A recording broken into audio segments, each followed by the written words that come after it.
السلام عليكم متابعين غاليين، نتمنى ان شاء الله تكونوا بخير وعلى خير ويلقاكم هذا الفيديو في احسن احوال ان شاء الله. صراحه توحشتكم وتوحشت التعليقات ديالكم، يعني شحال هادي ما وصلونيش التعليقات ديالكم اللي سمحت في الفيديوهات حيت ما بقاتش عندي مشاهده، يعني كتلوحي فيديو ما تيوصلش في المشاهده نهائيا صافي، وكضطر يعني ملي كتشوفي فيديو ما كيوصلش المشاهده صافي ما كيكونش عندك مازال الخاطر باش تلوحي شي فيديو اخر.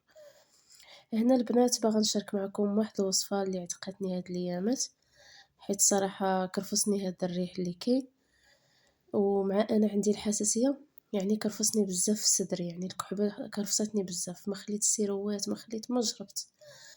وواحد الأخت هذه صديقة ديالي حتى هي عندها القناة يوميات ياسمين المزابية، قالت لي خودي هاد الحامضة وعصريها وديري ليها الطريقة اللي غتشوفوا معايا. قالت لي راه غادي تنفسي شوية، صراحة درتها غير مرة وحدة اللي درتها، تنفست شوية ما نكذبش عليكم، تنفست شوية واخا باقا فيا ديك الكحبة، ولكن ما بقيتش تنتخنق بزاف. والله الا تنهضر معكم البنات وكنطلع التنفس غير بزز. المهم كيف ما كتشوفوا البنات، نتمنى تكون الصوت واضحة، ونتمنى حتى الفيديو يكون واضح إلا ما سمعتونيش، يعني الفيديو يكون واضح ليكم. هنا كيف ما كتشوفوا كتعصروا ديك الحامضة، كتعصروا يعني غادي نحتاجو داك العصير ديالها. صافي هنا كيف ما كتشوفوا من بعد ما عصرتهم كاملين، يعني عصرت دوك جوج طريفات كاملين. صافي هنا غادي ناخد داك العصير غادي نخليه في جانبا، بما قاديت ديك الثومه قشرتها حتى هي كيف ما كتشوفوا البنات. يعني الثومه كتحتاجي ستة دروسه ديال الثومه حتى ل7 دروسه. كنتما درتي في الثومه راه زوينه، صراحه الثومه زوينه. هاد الوصفه تصلح يعني الكحبه، تصلح لصدرك الا كان مخنوق ليك بزاف، راه زوينه بزاف. وانا ما صراحه ما تنحملش انا الثومه، ما تنقدرش ناكلها، والحامض حتى هو ما تنقدرش ناكله، يعني كاينين الناس اللي عزيز عليهم الحامض وعزيز عليهم الثومه غادي تصبروا عليها يعني غادي تجيكم عادي. مي انا صبرت عليها حتى كليتها، يعني صبرت بزز تكليت داك الحامض والثومه. كيف ما كتشوفوا كتنقيو ديك الثومه غادي تخشيوها كامله في ديك حامضه كيف ما غتشوفوا معايا. ما بغيتش نسرع لكم فيديو حيت وصفه يعني باش تنجح معكم، باش ديروها بهذه الطريقه. انا غير تواصلت معها غير في الخاص، نتمنى الا كانت شافت يعني هذا الفيديو تعاود هي ديرها بالطريقه ديالها. انا تواصلت معها قلت لها شنو ديري صافي ودرت هذه الطريقه، ولكن صدقات معايا صراحه زوينه، وكليت منها انا وكلا منها حتى الزوج ديالي حتى هو كان في ضربوا هذا الريح اللي كاين.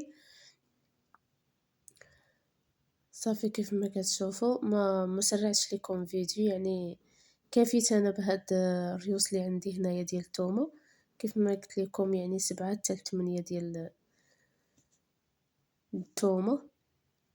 صافي كتقشروها كامله، كديروها في ديك حامضه كيف ما تشوفوا.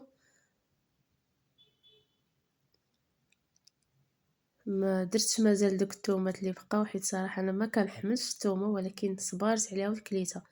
المهم كيف ما كتشوفوا كتخشيو الثومه كامله في ديك حامضه.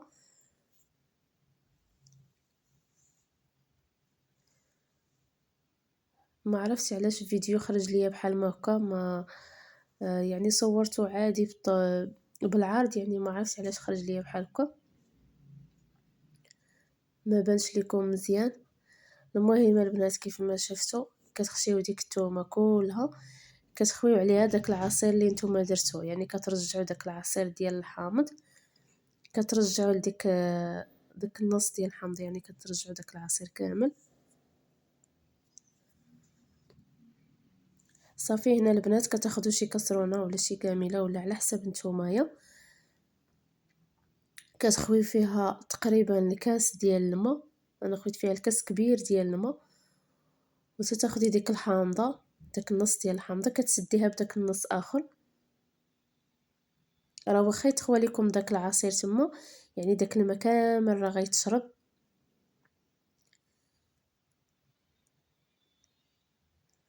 حيت انا عندي كاسرونة يعني كبيرة شوية، ما جاتني يعني حامضة قديتها غير بالزيت باش قديتها تما. المهم كيف ما كتشوفوا كتسدوها بداك الطريف اخر ديال الحامضة، وكديروها فوق البوطه، كتبقى تطبخ تطبخ تطبخ حتى كتحسوا يعني بديك الثومه دابت. صافي كتسدوها وكديروها فوق البوطه وكتخليوها حتى كتحسوا، حتى كتشوفوا ديك الثومه كيف ما شفتوا كتنقصوا يعني العافيه تكون قصديها يعني بحال الشمعه. صافي كديروها كتخليوها حتى كتذوب ديك الثومه، يعني كتذوب في ديك الوسط ديال الحامضه كيف ما شفتوا هنايا. صافي كتاخدوا داك الطريف كتحطوها كيف ما شفتوا، راه ما تحرقات ما حتى حاجه. يعني انا بالنسبه ليا درت الماء يعني الكاس تقريبا كبير، يعني الكاس كبير ديال الماء. صافي كيف ما شفتوا يعني راه الثومه راه طابت ليا، يعني دابت ليا ديك الثومه.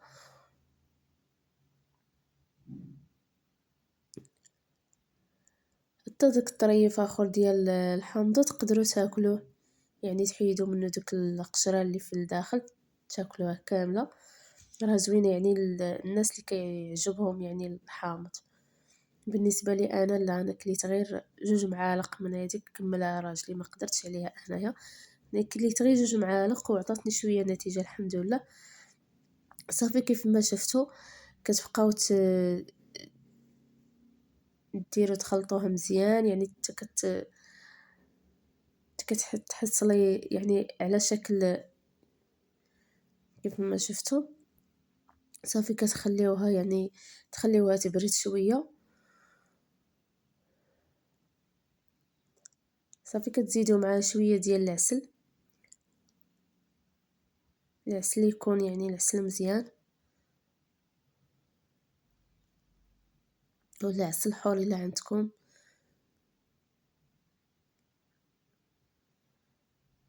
انا هنا عندي العسل غير ديال الدغموس ودرتو، ولكن مزيان، مهم يكون العسل مزيان شي حاجه مزيانه.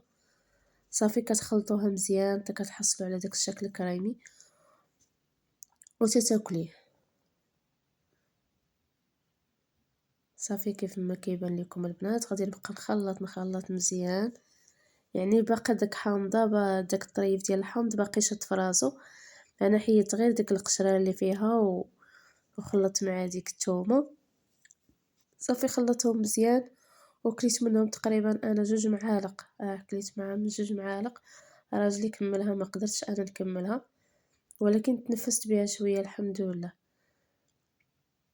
وغادي نعاود نصايبها عاوتاني، حيت صراحه ملي كتكون يعني ديك الكحبه صراحه ما كتعرفي مازال ما تشربي، ما خليت الادويه، ما خليت السيروات، ما خليت ما شربت، ما خليت عشوب، ما خليت حتى حاجه ما شربتها الحمد لله. قلت لي هاد الصديقه ديالي صايبي هادي جربيها شوفي، والحمد لله تنفست شويه. صافي هنا كيف ما كتشوفوا هذه هي الطريقه ديال الوصفه. نتمنى يعني الله يجيب الشفاء للجميع، تصلح الوليدات صغار وتصلح الناس كبار، تصلح يعني لكلشي. ما تخافيش منها، ما عندها حتى اضرار. كيف ما كتشوفوا يعني كلشي طبيعي، راه الحامض طبيعي، العسل، الثومه حتى هي راه زوينه. وإلا كانوا الدراري صغار يعني صعاب ياكلوها ليك، تقدري تعاودي تزيدي معاهم 2 معالق ديال العسل باش تكون شويه حلوه. صافي كيف ما شفتوا هنايا هذه هي الوصفه ديالنا. نتمنى تنال الاعجاب ديالكم البنات، وما نكونش طولت عليكم بزاف. نتمنى دائما نكون خفيفه وظريفه على قلوبكم، ونتمنى طلبوا لي الشفاء ان شاء الله باش نعاود نرجع القناه ديالي ونستعد تاني نشارك معكم الفيديوهات وهادشي اللي كاين البنات. شكرا لكم بزاف على التعليقات ديالكم اللي تتخليو ليا. شكرا للبنات اللي سولوا فيا في الخاص، اللي قالوا لي فين كبرتي، فين هما الفيديوهات ديالك. غير مع المرض والوقت هادشي اللي كاين البنات. نتمنى ما تبخلوش عليا بالدعم ديالكم وتبارطاجيوني فضلا منكم وليس امرا. ووصلنا للنهاية ديال الفيديو، نتمنى ينال الاعجاب ديالكم. خليتكم على خير، نتلاقاو في شي فيديو اخر ان شاء الله.